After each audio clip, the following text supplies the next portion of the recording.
His book, 12 Rules for Life, An Antidote to Chaos, has become the #1 bestseller on Amazon.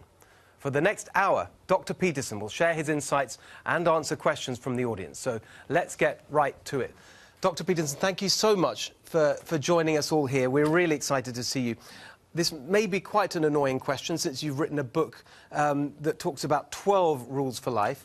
But just for those in our audience who may not have heard your lectures or watched you on YouTube or read the book, is there a way you can capture the essence of your argument? Is there perhaps one rule above all others or some core argument that you could use to explain There's probably two, I would say. Okay. One of the rules is do what is meaningful, not what is expedient. And that's sort of twinned with tell the truth or at least don't lie. Right. And I'd like to concentrate mostly on the rule that describes the necessity of meaning. And I've spent a lot of time talking to my public audiences about this, as well as outlining it in the book. The theme of the book is, in some sense, somewhat pessimistic, because it outlines the reality that we're all ensconced in, let's say, and describes it as one that certainly has an element of tragedy. You know, life is difficult for people, and there's a lot of suffering in life, and it's often contaminated by malevolence, because we can take a bad situation for us and our families and our communities and certainly do everything we can to make it worse. And so there's a dark element to life, and in order to be able to sustain yourself through that properly, you have to find something that's deeply meaningful. And you have an instinct for meaning. I mean, I think you can make a strong case for that neurologically. And the instinct for meaning helps you find a pathway through life that enables you to find engagement, a rich engagement that can help you thrive in the face of the difficulty of life. And so, and interestingly enough, and this is something that's really struck a chord with my online viewers, I would say, I think the right pathway to meaning is not through rights and certainly not through impulsive pleasure, but through responsibility. Right. Yeah, and so if you think about the people you admire, which is a good way to start thinking about meaning, you know, or even those rare moments when you actually might admire something you yourself have done, it's almost inevitably the case that that's associated with at least taking responsibility for yourself, right? Because no one admires anyone who can't take responsibility for themselves. But you find people increasingly admirable and worthy of imitating and as models for meaning if they can take responsibility for themselves and for their families and for their communities in a way that makes all three of those things work at the same time. And interestingly enough, that kind of provides an antidote. Not only does that rectify suffering itself because it makes you an effective actor in the world, but it's also an antidote to the trials and tribulations of life. Because, as Nietzsche said, the philosopher, if you have a why, you can bear any how. I love that line. Let's just say that it's such a great line, and it's one of the ones that really stood out, and it so goes to the heart of your message. Let's just hear it again. He who has a why can bear any how. Really, really profound, and your book really shows people how to do exactly that, how to find that why. One of the things that that is a constant theme throughout the book is this concept of order versus chaos. And what's interesting to me is that, as I was saying, and as you mentioned just now, those who hear your message, so many find it a way that they can really change their lives. It's very different, for the better. Right? And it's really different from the normal stuff that gets talked about on TV and in politics. You're actually helping people in a direct way. Can you talk a little bit about how this message of take responsibility, find meaning, can help people in all different sort of stations in life, as it were, navigate the chaos and bring order? Well, first of all, as I laid out in the first part of our discussion, it's necessary to come to terms with the fact that life has a dark element, right? That you're destined for suffering. You're destined to have floods in your life. You're destined to have things fall apart. And you're destined to make mistakes. And so you need to live in a manner that not only makes that acceptable, but that makes it an intelligible part of the game. And and the way to do that is to take responsibility for the facts on the ground. Now, if you're taking care of yourself, well, you're a vulnerable person. You can be hurt, and you can do things improperly and badly. And if you're taking care of your family, it's the same thing. And if you're taking care of the community, it's the same thing. There are things in the world that are clearly out of balance that need to be set right. And some of those things are going to bother you and disturb you. And that being bothered by that and having it grate at your conscience or gnaw at your conscience is actually a sign, in some sense, from the deepest parts of your being, that you're being called forward into the world to act responsibly in relationship to those problems and to solve them. It's like you can make the world a less miserable place. You can make yourself a less miserable person and more competent person. You can do things to put your family together, and you can have a broader overarching concern for the family if you can get those first two things straight. Right. And it's see, so often in the last few decades, psychologists and other people who are well-meaning have told everyone, you're okay the way you are.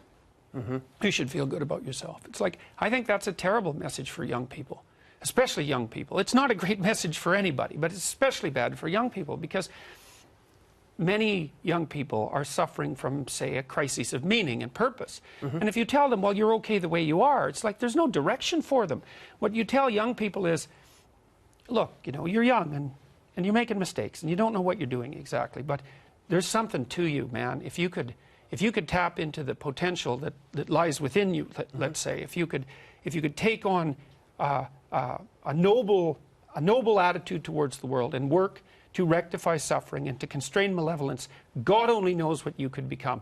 And more importantly than that, that's how our entire society views you. The reason that individual sovereignty inheres in you, why you have the rights of a citizen, and why you're regarded as a sovereign individual, is because our entire culture over thousands of years has actually decided, tens of thousands of years, has actually decided that there's something in you of ultimate value that the entire stability of the entire society depends on, that you could bring forward and nurture, and that the world would definitely be a lesser place without. That's way better than you're okay the way you are. Right, I think people agree with that. But let's just get specific. So let's just put it in terms that relate a little bit more to our sort of daily political discussions. Let's say, you know, there's issues that people get concerned about, immigration and the economy and jobs and education. What does... I just want to make sure I'm getting this right. You're saying, well, those things are going to be problems. They're probably going to go bad as well as badly as well as go well. But never mind all that. Never mind what happens in Congress or with the presidency, whatever. You can take responsibility for your life right here today by doing what sorts of things? Well, one of the things that's become somewhat of an internet meme, and people have made all sorts of jokes about this, is that I've suggested, sort of tongue-in-cheek, but not entirely, that people stop protesting and start by cleaning up their rooms. And you know, it's not something that's really any different than your mother probably told you endless dozens of times. But the thing is that, especially if you live in a disordered household, it's actually not that easy to put your room in order. First of all, you have to learn to do it. You have to think, well, what am I going to do with my closet? What sort of clothes should be in here? How am I going to present myself to the world? How am I going to be organized so that when I wake up in the morning, I feel like engaging in the day? How do I set up my room so that when I walk in, it's the sort of place that brings out the best in me? How do I put necessary order in this small area, which I have right in front of me? It's like, well, it's good practice to do that. And it's not because a good person keeps the room clean. It's not that. It's because you're setting the stage for the person that you want to be.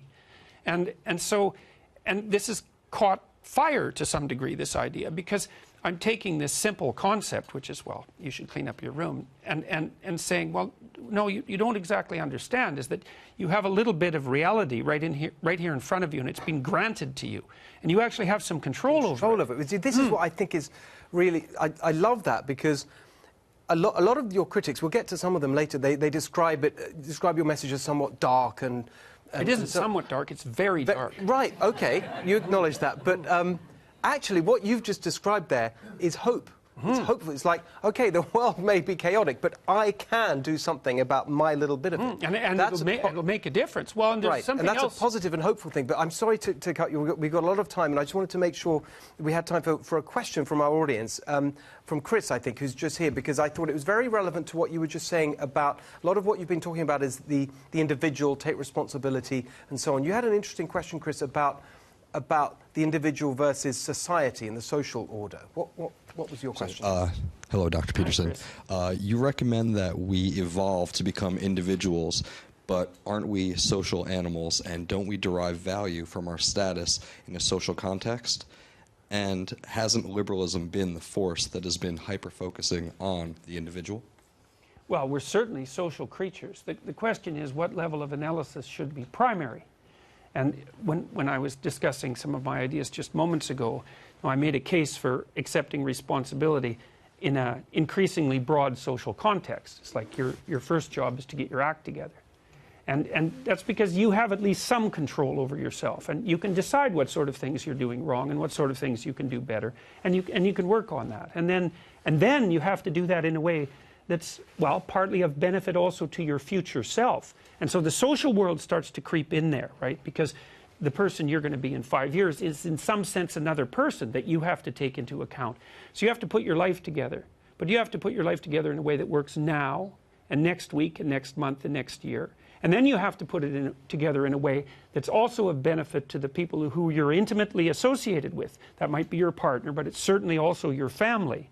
And then if you get those things in alignment, in some sort of harmony, and harmony is a good way to think about it, then you can start thinking about how you can do all of that and simultaneously benefit your community.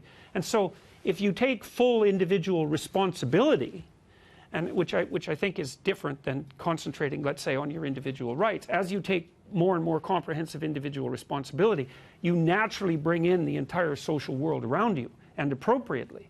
And you should start in a limited domain, because, well, what do you know? You want to start with well, maybe you want to start with experimenting with things where you'd be directly responsible for the negative consequences, for example, if you're trying to change things. And you can practice in these smaller domains, like with regards to your room. If you have your room in order, you could try making it beautiful. That's also extraordinarily difficult, and that'll produce a relationship between you and something transcendent like beauty. You can put yourself together, and in doing so, then you're going to be optimally positioned to be a proper social person. And that's obviously of crucial importance. The question is, what's the initial level of analysis, and where do you start? So. Great question. I appreciate the answer. It reminds me of something very famous that, in fact, probably the most famous thing that Margaret Thatcher said, and a lot of people misinterpreted it. She perhaps could have not allowed herself to be taken out of context, but she was asked back in the 80s when she was Prime Minister in the UK and there's a big crime problem, well, isn't crime the fault of society?